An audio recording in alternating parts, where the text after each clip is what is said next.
नमस्कार, मैं अमृता और आइए देखते हैं आज की कवर स्टोरी में क्यों हुए नागपुर शहर में अधिकारियों के तबादले। पुलिस आयुक्त डॉक्टर रविंद्र कुमार सिंगल ने थानेदारों को शहर में अवैध धंधों और अपराध पर नियंत्रण करने का निर्देश दिया था। हालांकि कुछ थानेदारों को लाखों में हफ्ता मिलने के कारण उन्होंने पुलिस आयुक्त के आदेश को हल्के में लिया था। कुछ थानेदारों ने जुआ अड्डों, शराब विक्रेताओं और वारली मटका संचालकों के साथ सार्थक संबंध विकसित कर लिए थे। अतः शहर में अपराध अनियंत्रित रूप से बढ़ रहे थे, इसलिए पुलिस कमिश्नर ने 10 थानेदारों का तबादला कर दिया। इन तबादलों में इन अधिकारियों का समावेश है।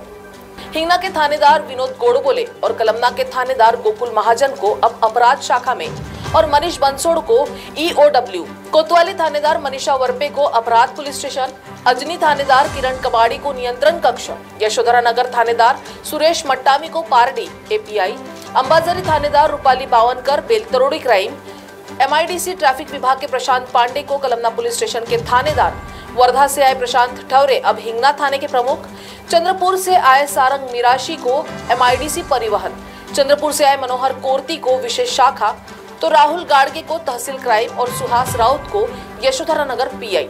नागेश कुमार को हुड़केश्वर क्राइम ब्रांच की कमान सौंपी गई है, तो चंद्रशेखर चकाते को सीतामढ़ी 2nd PI। वहीं IPS अधिकारी निमित गोयल ने इस्तीफा देने के बाद उनके स्थान पर राहुल मकनीकर को क्राइम ब्रांच चीफ के रिक्त पद पर नियुक्त किया गया है। मकनीकर पहले भ्रष्टाचार निरोधक विभाग नागपुर में कार्यरत थे। वह पहले नागपुर में सर्कल 2 के पुलिस उपायुक्त के रूप में कार्य कर चुके हैं। शहर में अनुभव होने के कारण उन्हें क्राइम ब्रांच की जिम्मेदारी दी गई है।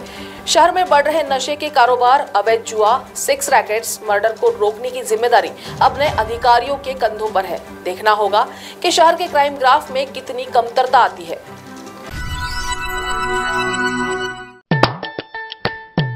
मानवी मनोरा रचण्यासाठी लागतं उत्कृष्ट व्यवस्थापन, नियमांचं पालन आणि उत्तम संतुलन, अन्यथा अपघात होऊ शकतो।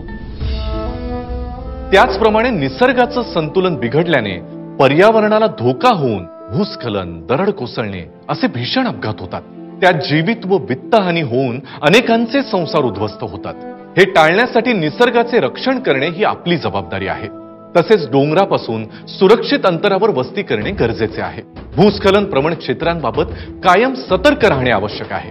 डोंगरावरची झाडे झुकणे, पाण्याखालची माती वाहून जाणे या भूस्खलनाच्या प्रारंभिक खुणा असू शकतात।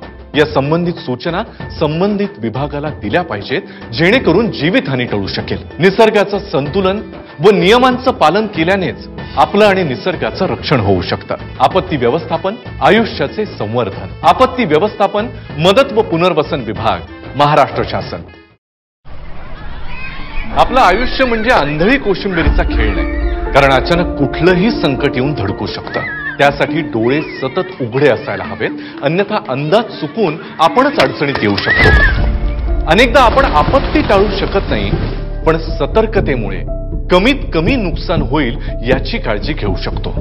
संकटात घाबरून न जाता मार्ग काढू शकतो। शासकीय सूचनांचे पालन करून आपण मदत पथकाला सहकार्य करू शकतो। आपत्तीविषयी सतर्कता वाढावी आणि आपत्ती व्यवस्थापन सोयीचे व्हावे म्हणून शासनानं मौसम, मेघदूत, सचेत, भूकंप हे ॲप्स विनामूल्य उपलब्ध केले आहेत। त्यांचा वापर करा। सतर्कतेमुळे जीवितहानी बरोबरच वित्तहानी सुद्धा टळू शकते। प्रसंगावधान राखा, योग्य कृती करा। आपत्ती व्यवस्थापन, आयुष्याचे संवर्धन। आपत्ती व्यवस्थापन, मदत व पुनर्वसन विभाग, महाराष्ट्र शासन।